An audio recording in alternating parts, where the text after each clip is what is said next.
and team.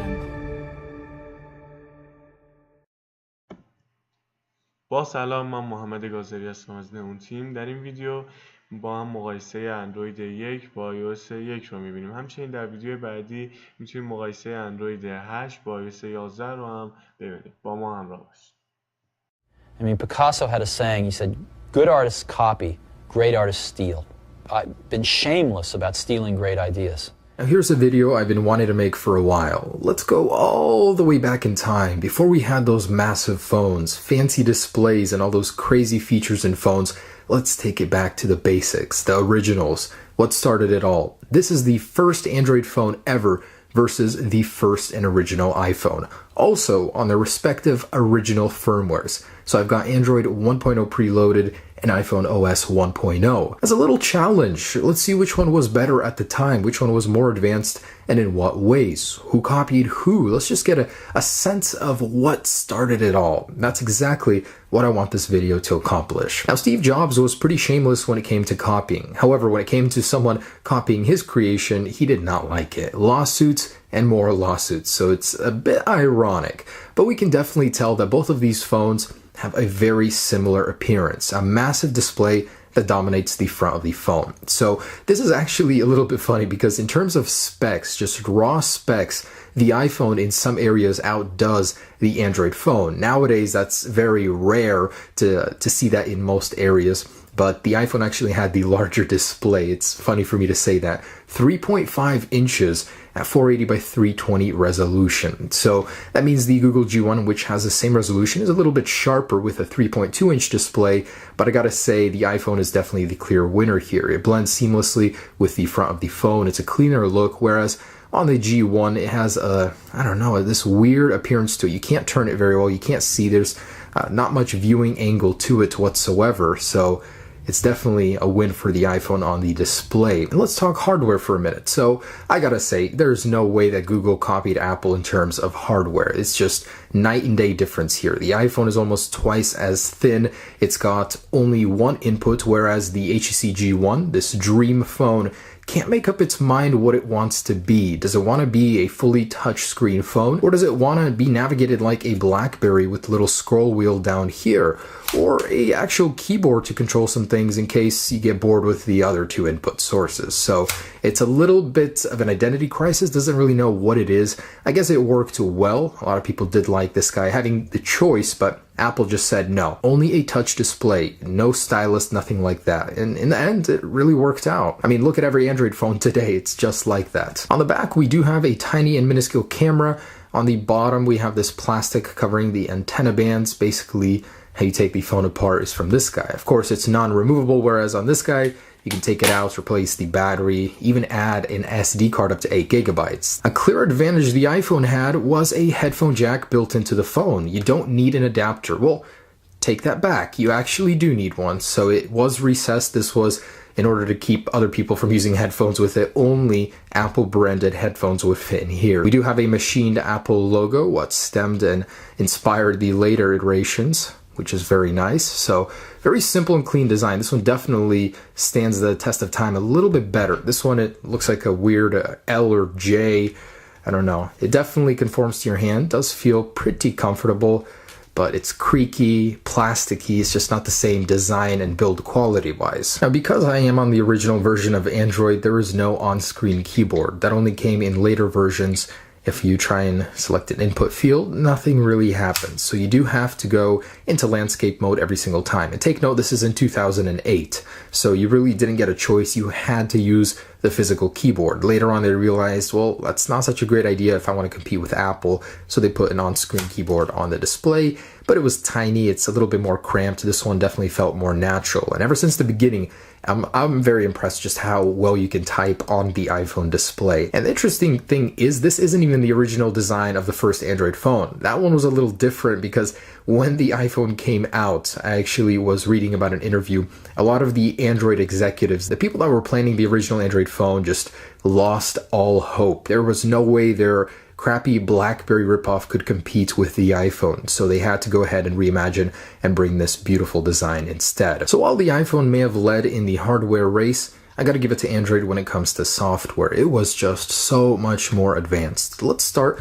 at the lock screen. So what is the point of a lock screen? Just an area to see your notifications, to get a little sense of what's going on before you enter the phone. And both did it pretty well, but the funny thing is, on the first version of Android, you couldn't use a wallpaper on the lock screen. On iOS or iPhone OS at the time, you couldn't use a wallpaper on the background of the home screen. So why that is, that reverse effect, who knows? But of course, we have the famous slide to unlock, and I gotta say, I think the iPhone did that so much better. It's iconic, it's recognizable. It's sad that it's gone now, but it was so nice at the time. Here you just have to click a button. It's not the same. Eventually they added a slide to unlock, but on the first version of Android, it was just a click. So to unlock, we do have a choice of what we want, a passcode, a pattern. So this was pretty cool. This was a big iconic feature of Android.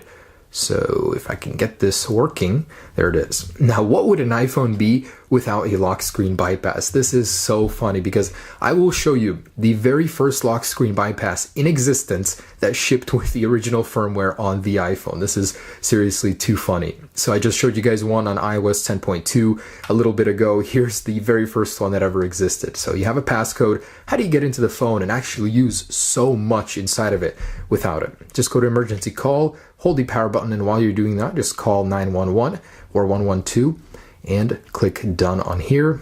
This will slide down, click cancel, and it didn't work this time. Let's try it again. So 112, call, and once again, there you are. So you're in the contacts. So what can you do from here? You can make calls. You can actually go into the Messages app. You can go into Maps. You can go into Safari. You can literally do anything. As long as you go in here and type in an email, you can even go into email. You could bypass the passcode on the first version of the iPhone. And by the way, look, I'm in the browser right now.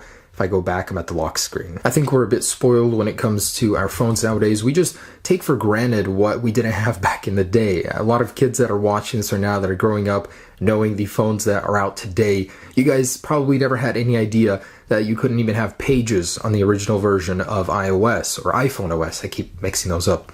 You literally could not move your apps. When you clicked the home button, the only thing it did was click home. Kids these days, they'll never understand home button was just a goddamn home button. You can't open up multitasking because it didn't exist at the time on iPhone. And that's where Android starts stepping things up, as you did have a way to multitask. If you go ahead and click the home button and hold it, you can actually choose between several last used apps. So no Siri, no multitasking, nothing like that, no moving apps around, no Pages, no Spotlight, nothing. You just get what's given and be happy with it. Your time to shine, baby. So not only did you have multitasking, you had an app drawer where you can find organized all of your applications. This still exists in new versions of Android right now. That's how iconic this was.